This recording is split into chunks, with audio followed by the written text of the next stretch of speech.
Students, आज हम करेंगे हिंदी फर्स्ट में पाठ 17 उद्बोधन का कविता की एक्सरसाइज।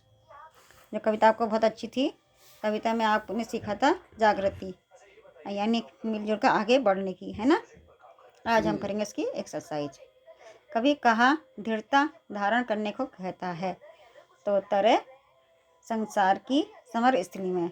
इस पर आपको सही का निशान लगाना है।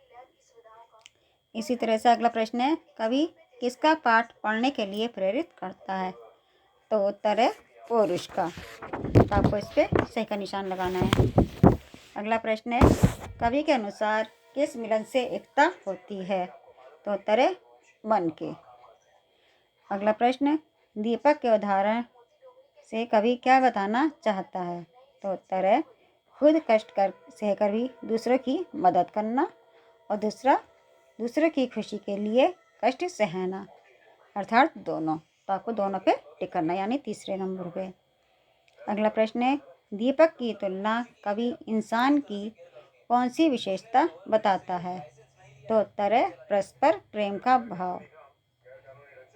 अगला प्रश्न है, कवि इस कविता में पाठकों को क्या सलाह देता है, तो उत्तर है ये सभी देता है। समय देखकर चलना चाहिए, हवा का रुख देखकर अपने मन में परिवर्तन लाना चाहिए, और दुनिया के साथ साथ चलना चाहिए, अर्थात सभी पर। तो आपको सभी पर टिक करना है। अब है प्रश्नोत्तर, जो आपको कॉपी में करना है। तो पहला प्रश्न है, इस कविता के रचयिता कौन है, तो उत्तर है मैथिली शरण गुप्त। अगला प्रश्न है, आगे बढ़ने के लिए हमें क्या करना चाहिए, तो उत्तर है मार्ग की बाधाओं को दूर करके एकता का प्रसार करते हुए समय के साथ चलना चाहिए। अगला प्रश्न है, मनुष्य में एकता क्यों नहीं है, तो उत्तर है एक दूसरे से ईर्ष्या की भावना के कारण मनुष्य में एकता नहीं है। अगला प्रश्न है, हमें स्वयं को किसके अनुसार बदल लेना चाहिए, तो उत्तर है हमें समय और परिस्थिति के अनुसार स्वयं को बदल लेना चाहिए। अब है लिखित प्रश्नोत्तर। उद्बोधन कविता का मुख्य भाव क्या है, तो उत्तर है इस कविता का मूल भाव है कर्मवीर बनकर अपने मार्ग की बाधाओं को दूर करो, एकता की भावना का प्रसार करो, और समय को देखकर चलो। अगला प्रश्न है, इस कविता में कवि क्या प्रेरणा दे रहा है, तो उत्तर है इस कविता में कवि एक दूसरे से के प्रति ईर्ष्या की भावना त्याग कर एकता बनाए रखने की प्रेरणा दे रहा है। कवि कहता है कि हमें समय के साथ चलना चाहिए। अगला प्रश्न है, दीपक की तुलना में हम कैसा व्यवहार करते हैं, तो उत्तर है दीपक स्वयं कष्ट सहकर दूसरों को प्रकाश देता है, परंतु दीपक की तुलना में हमारे मन एक दूसरे से नहीं मिलते, हम एक दूसरे को ही दुख देते हैं। अगला प्रश्न है, भाग्य और पौरुष में क्या अंतर है, तो उत्तर है भाग्य के भरोसे रहने वाला व्यक्ति कभी आगे नहीं बढ़ सकता। इसके विपरीत जो पुरुषार्थ दिखाकर मेहनत की कमाई कर खाते हैं वही सफल होते हैं। अगला प्रश्न है, समय के अनुसार स्वयं को बदलने से क्या लाभ होते हैं, तो उत्तर है समय के अनुसार स्वयं को बदलने से हम दुनिया के साथ चलते हैं। अगर हम समय के अनुसार नहीं बदलते तो सारे जग से पीछे रह जाएंगे। अब है सरलार्थ, यानी इन पंक्तियों का अर्थ लिखिए।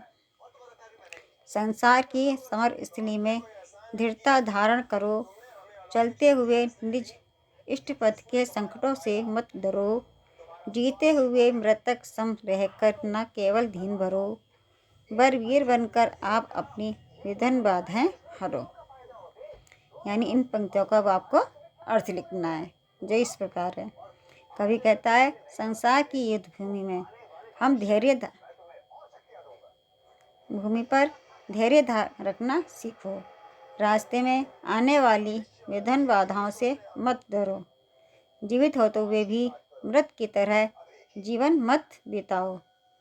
वीर की भांति तुम अपने रास्ते में आने वाली सारी बाधाओं पार करते हुए चलो। बाधाएं पार करते हुए चलो।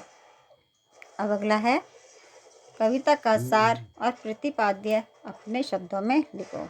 यानी कविता का सारांश अपने शब्दों में लिखो, जो इस प्रकार है। उद्बोधन शीर्षक कविता में कवि भारतवासियों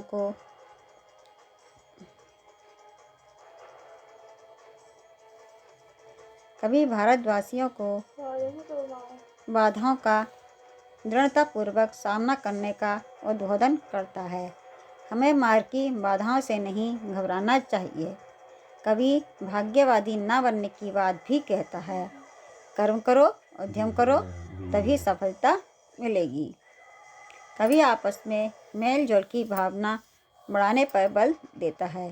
दीपक स्वयं जलकर दूसरों को प्रकाश देता है। हमें भी उससे प्रकाश की प्रेरणा लेनी चाहिए। हमें समय को देखकर अपनी चाल का ही सही निर्धारण करना चाहिए।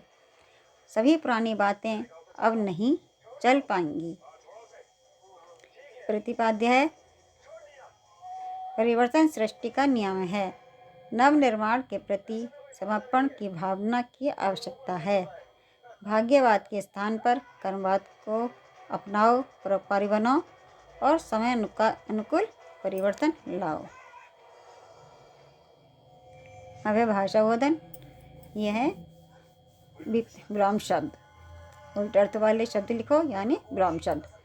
वीर का कायर, निज पराया, मिलना बिछड़ना, जड़ का चेतन, भाग्य दुर्भाग्य, सम विषम, एकता अनेकता, नित्य यदा कदा। ठीक, ये होगा इसकी एक्सरसाइज, जो आपको याद भी करने